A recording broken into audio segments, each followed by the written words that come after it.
我上个月烤鸭烤的不是挺成功的吗？于是这个月我飘了，我又花重金买了个烤乳猪的配方，寻思试试这玩意儿在家能不能烤明白。这配方第一页赫然写了4个大字，叫皮不能破，但我选择了选择性实名，因为剔骨实在是太难了。后来我干脆自己制定了一条标准，就是所有在我手里处理过的猪，只要它身上的口子少于我手上的口子，那烤完之后我认定它就是一只好猪。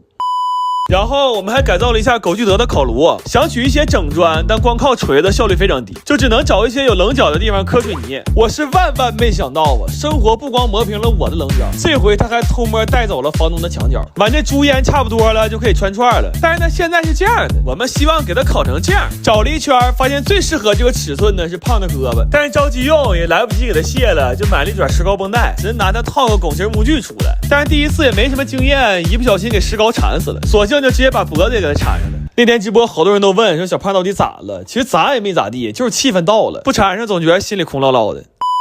这猪还需要再风干几个小时，我还做2盒烤榴莲，等会儿夹着烤乳猪一起吃。然后这猪风干的差不多了，就可以开始烤了。我看好多视频都是让一直这么举着烤，问题这猪10来斤呢也举不动啊。主要前2天做猪生面刚交代了下半身，今天眼瞅俩胳膊也得扔着，好家伙，这现在吃个饭怎么这么难呀？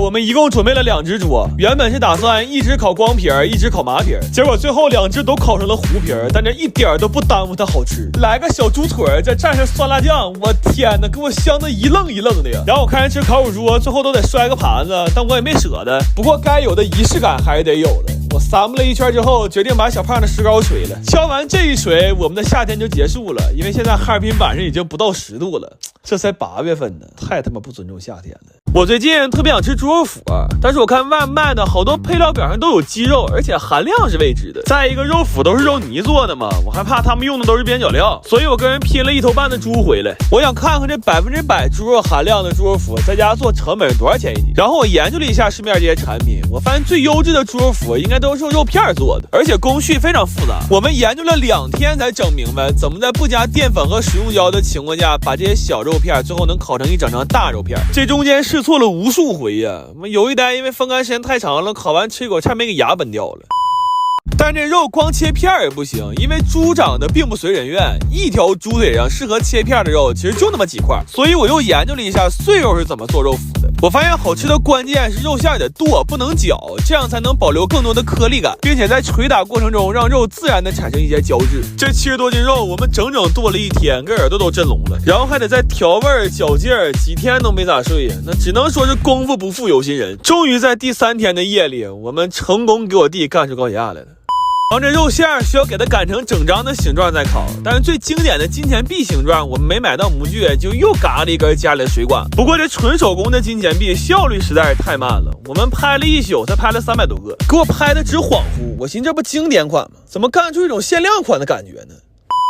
这肉脯据说最正宗的做法要低温慢烤10小时，我粗略估算了一下，这么烤正月能吃上就算烧高香了。所以我买了个烤烧饼的大烤箱，我打算先用烤箱给它烤到8分熟，然后再上炭火。这大家伙一来，那效率一下就上来了。而且我试了一下，这么烤和纯炭烤的在味道上也没什么差别。后来炭烤的时候我还加了点果木，这肉本来就是咸甜口的，现在又裹了一层果木烟熏的香气，这吃一口口感可太丰富了，感觉满嘴都是香味。然后我算了一下，因为在家做不用考虑边角料的损耗，最后它的成本合到42块钱1斤。这肉脯我们后来又晾干了1天，现在它油汪汪的又特别有嚼劲，吃这个太爽。特别是最后把肉脯嚼成肉渣之后，在嘴里嘬吧点油和味儿，这时候再抿上一小口热水，我天，绝了朋友。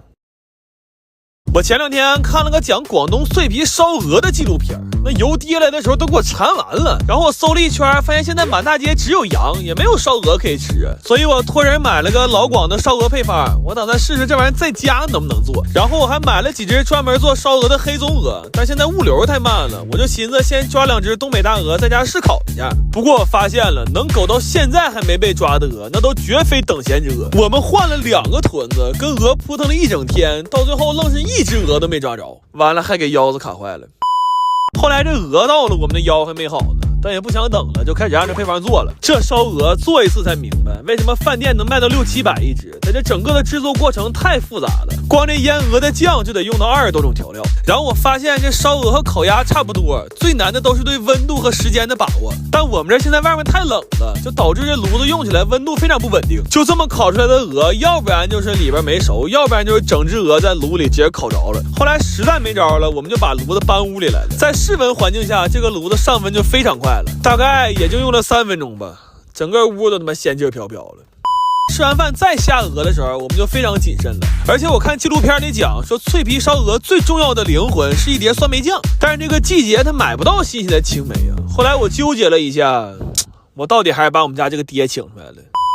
这酸梅酱熬完之后，现在多少还带了点酒香。然后这些鹅现在烧的也非常好了，就无论从颜色还是饱满度上来讲，看着还真有点饭店的感觉。尤其是剁鹅的时候，这油汪汪的一块一块，看着可太爽了。我从来没敢想过，居然有一天能在家吃上一只冒着热气的脆皮烧鹅。不过就是过程不太顺利，我们吃上这顿饭的时候，其实都是第4天晚上了。然后趁热还给邻居送了几只过去。等吃完饭之后，我把这2天做失败的鹅都给剁了，主要也懒得重新烤了，就都让我炖酸菜了。我是真没想到这烧鹅炖酸菜居然能这么好吃，就是我们真的都已经吃得非常饱了，但实在是没忍住，一人又干了一大碗米饭。后来撑的凌晨3点还没睡着呢，就夯夯坐床上打嗝啊。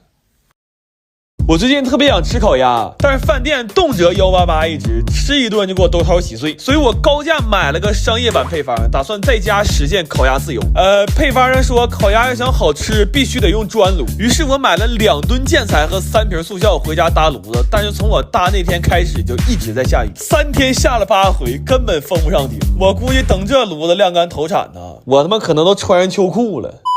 后来我和鸭子都有点等不及了，就决定路见不平绕道而行，我直接买了个烤鸭炉。然后这配方特意强调了，就一定要把气儿打匀，如果有条件的话最好用嘴吹，这样口感会更佳。我严重怀疑这话就是骗同行的，但就在我怀疑这功夫，胖已经给自己吹没劲了。为了缅怀他和这只鸭子，我们非常认真的对待了每一个步骤。终于在30多个小时的制作过程之后，我们迎来了一只俏黑的狗黑鸭。我操，哎呦我。